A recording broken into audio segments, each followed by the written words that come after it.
Puji Tuhan, Bapak Ibu Saudara-saudari yang diberkati oleh Tuhan kita Yesus Kristus. Salam sejahtera buat jemaat Tuhan sekalian. Mari Bapak Ibu Saudara sekalian yang diberkati oleh Tuhan kita, sebelum kita akan mendengarkan kebenaran firman Tuhan di malam hari ini, sebelumnya mari kita tundukkan kepala dan kita berdoa. Bapa kami yang di surga, terima kasih buat hari ini, buat anugerah-Mu yang senantiasa Engkau berikan bagi kami. Tak henti-hentinya rahmat-Mu selalu baru tiap pagi. Bahkan sampai hari ini kami boleh melihat betapa luar biasanya Tuhan kami. Engkau sudah menjaga, melindungi, memelihara. Bahkan Engkau Allah yang memberkati kami. Terlebih kami akan diberkati lagi lewat kebenaran firman-Mu, supaya setiap firman Tuhan yang kami dengar pada malam hari ini itu menjadi firman Allah yang hidup, yang menuntun kami menjadi pribadi-pribadi yang kuat di hadapan Tuhan. Di dalam nama Tuhan Yesus Kristus, haleluya, amin. Bapak saudara-saudari yang diberkati oleh Tuhan kita, kita akan angkat firman Tuhan, ya, atau akan pembacaan firman Tuhan atau renungan pada malam hari ini terangkat dalam Mazmur pasalnya yang ke-37, mulai dari ayat yang ke-5 sampai ayatnya yang ke-9. Ya, Mazmur pasal yang ke-37 mulai dari ayatnya yang ke-5 sampai ayat yang ke-9. Demikianlah firman Tuhan. Serahkanlah hidupmu kepada Tuhan dan percayalah kepadanya, dan Ia akan bertindak. Ia akan memunculkan kebenaranmu seperti terang dan hakmu seperti siang. Berdiam dirilah di hadapan Tuhan dan nantikanlah Dia. Jangan marah karena orang yang berhasil dalam hidupnya, karena orang yang melakukan tipu daya. Berhentilah marah dan tinggalkanlah panas hati itu. Jangan marah, itu hanya membawa kepada kejahatan. Ayat yang terakhir, sebab orang-orang yang berbuat jahat akan dilenyapkan, tetapi orang-orang yang menantikan Tuhan akan mewarisi negeri. Ya, jadi menjadi seorang pengikut Kristus tentu ada sikap atau respon yang baik, atau ada satu tindakan yang Allah inginkan, ya, yang kita harus ambil sesuai dengan apa yang menjadi maunya Tuhan. Tentu seringkali kita membuat keputusan yang salah, atau seringkali kita membuat tindakan yang salah, atau seringkali respon yang kita berikan terhadap situasi kondisi itu selalu cenderung, ya, negatif di hadapan Tuhan.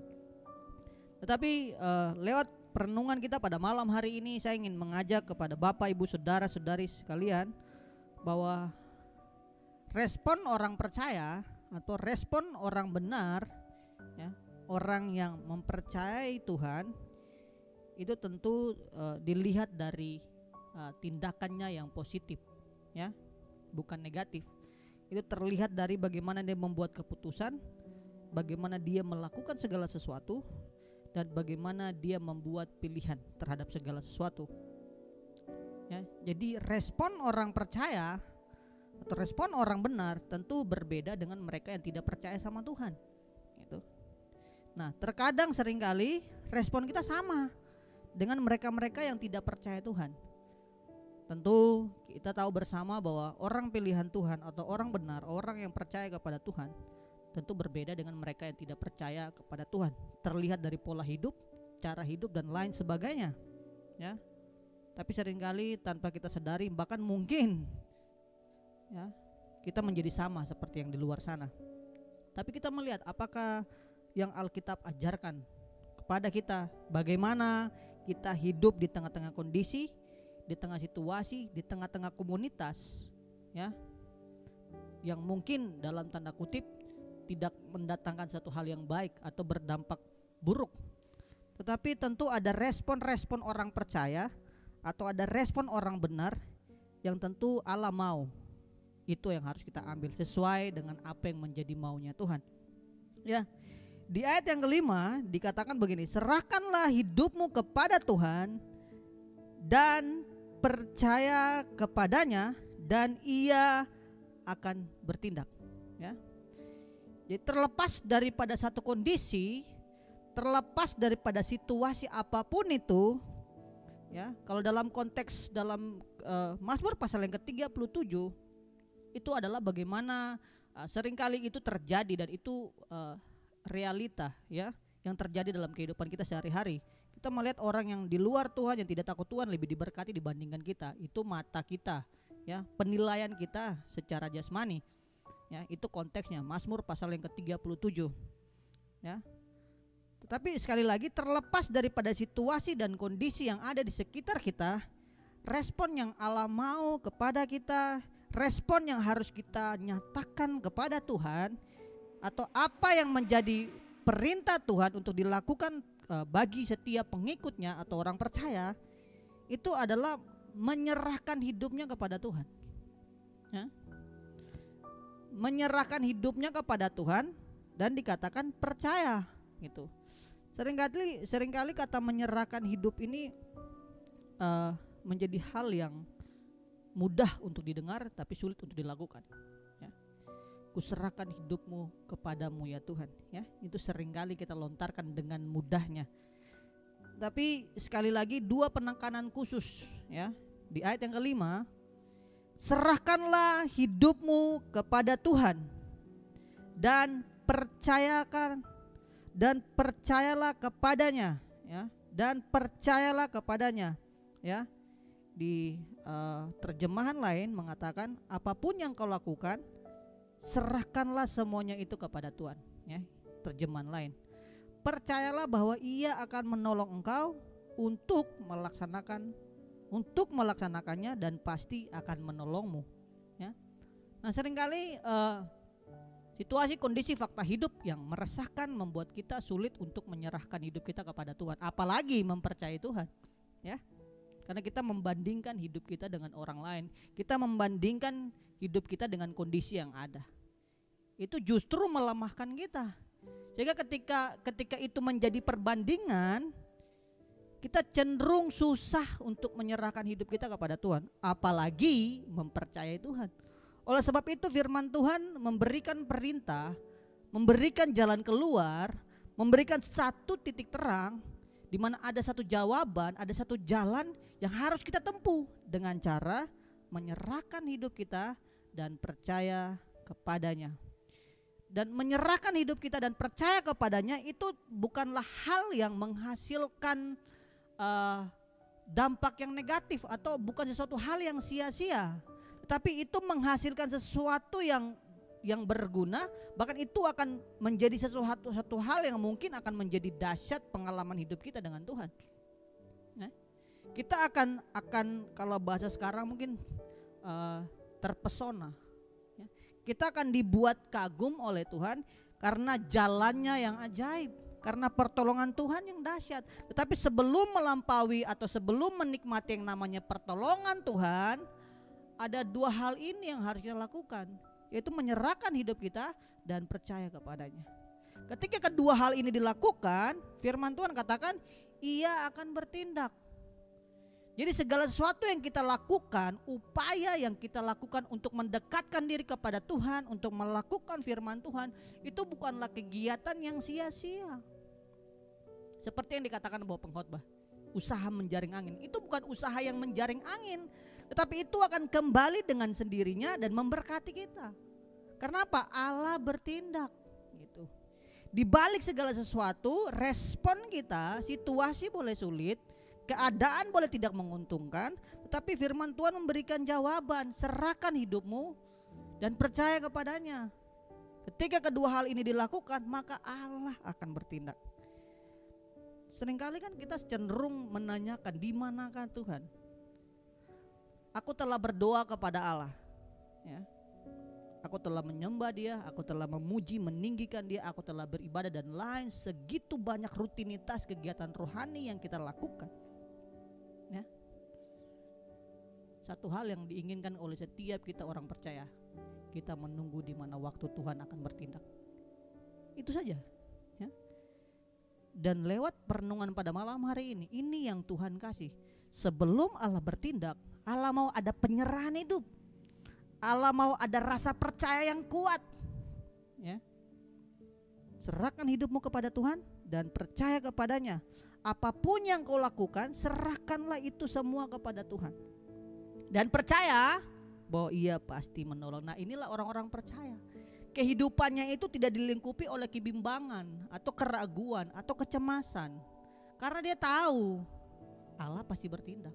Karena dia tahu Tuhan pasti menolong. Itu keyakinan orang beriman. Bukan kapan, bukan kira-kira jawab atau enggak. Bukan bimbang, tetapi suatu keyakinan yang teguh bahwa Tuhan akan menolong meskipun ada waktu, ya. Karena kita tahu waktunya kita itu berbeda dengan waktunya Tuhan, tapi waktunya Tuhan selalu yang terbaik, ya. Jadi itu harus digarisbawahi. Di ayat yang ke-6 bilang begini, Ia akan memunculkan kebenaranmu seperti terang dan hakmu seperti siang, ya. Apa yang menjadi kebenaran hidup kita? Ini wujud daripada di mana Allah akan bertindak, ya.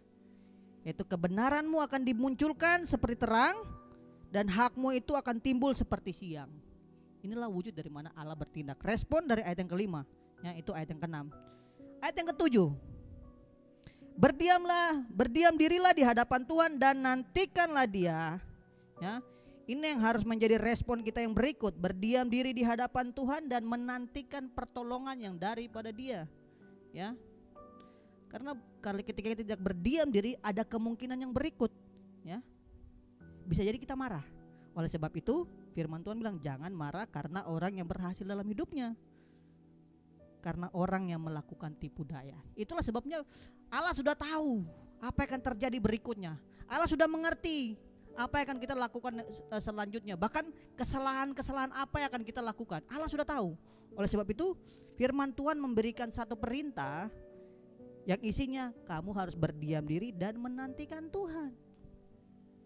Seringkali situasi dan keadaan membuat kita menyalahkan orang, bahkan menyalahkan diri kita sendiri, terlebih menyalahkan Tuhan, ya. Tapi firman Tuhan bilang berdiam dirilah dan nantikan Tuhan. Itu menjadi pagar supaya apa? Supaya kamu jangan marah, gitu. Supaya pikiran kita itu tidak dipengaruhi oleh keberhasilan orang atau situasi dan keadaan. Tapi ketika kita berdiam diri di hadapan Tuhan dan menantikan Dia, ya, itu Tuhan seperti tadi ayat yang ke-6, Dia akan memunculkan, ya, kebenaranmu seperti siang dan hakmu seperti malam, ya. Di ayat yang ke-8 Tuhan tekankan kembali, berhentilah marah, ya. Karena ini bahaya, ya.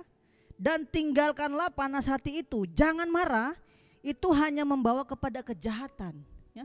Allah sudah tahu akibat dari satu pelanggaran atau satu respon yang tidak dibereskan di awal itu akan mengakibatkan kerusakan yang fatal, ya. Oleh sebab itu firman Tuhan bilang berhentilah marah dan tinggalkanlah panas hati itu, karena marah itu hanya membawa kepada kejahatan, ya. Ayat yang 9, sebab orang-orang yang berbuat jahat akan dilenyapkan, tapi orang-orang yang menantikan Tuhan akan mewarisi negeri. Artinya apa? Diberkati. Nah, inilah respon kita, saudara. Jangan menjadi orang yang hanya karena situasi dan keadaan kita tidak menyerahkan hidup kita, tidak percaya kepada Tuhan, ya. Terus kita panas hati, kita marah, ujung-ujungnya dilenyapkan. Tidak demikian. Tetapi kita menjadi orang yang menyerahkan hidup, percaya, berdiam diri dan menantikan Tuhan, dan pada ujungnya kita akan diberkati oleh Tuhan. Saya rasa itu aja firman Tuhan yang menjadi perenungan kita di malam hari ini, bahwa respon kita sebagai orang percaya harus berubah. Karena Tuhan gak mau respon kita dengan orang dunia dalam melihat satu situasi atau keadaan itu sama. Tapi kita harus menjadi orang-orang yang berbeda di hadapan Tuhan. Tundukkan kepala dan kita berdoa. Bapa, kami berucap syukur kepadamu ya Allah, karena kasih setia dan anugerah-Mu yang besar dan rahmat-Mu yang senantiasa selalu menyertai kami. Terima kasih untuk firman-Mu, kebenaran-Mu pada malam hari ini yang mengajarkan kami untuk kami menyerahkan hidup, mempercaya Engkau, menantikan Engkau, berdiam diri menantikan akan pertolongan yang daripada Engkau. Karena kami percaya ketika dibalik segala sesuatu yang kami lakukan untuk Engkau, ada waktu di mana Engkau akan memberkati kami dan menolong kami. Berkati hamba-Mu, berkati jemaat Tuhan, suami, istri, anak, cucu, menantu, keluarga besar mereka, bahkan usaha, bahkan apapun yang menjadi doa dan pergumulan mereka di hari-hari ini. Kamu percaya bahwa Tuhan punya waktu dan Allah akan bertindak menurut waktu-Mu yang terbaik. Di dalam nama Tuhan Yesus Kristus, haleluya, Amin.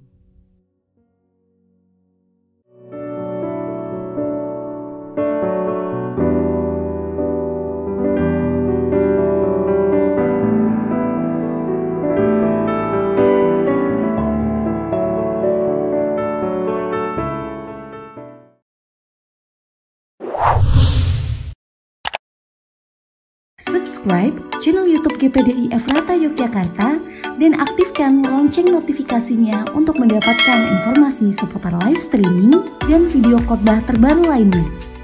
Tombol subscribe berada di kanan atas channel kami dan jangan lupa klik tombol loncengnya. Tuhan Yesus memberkati.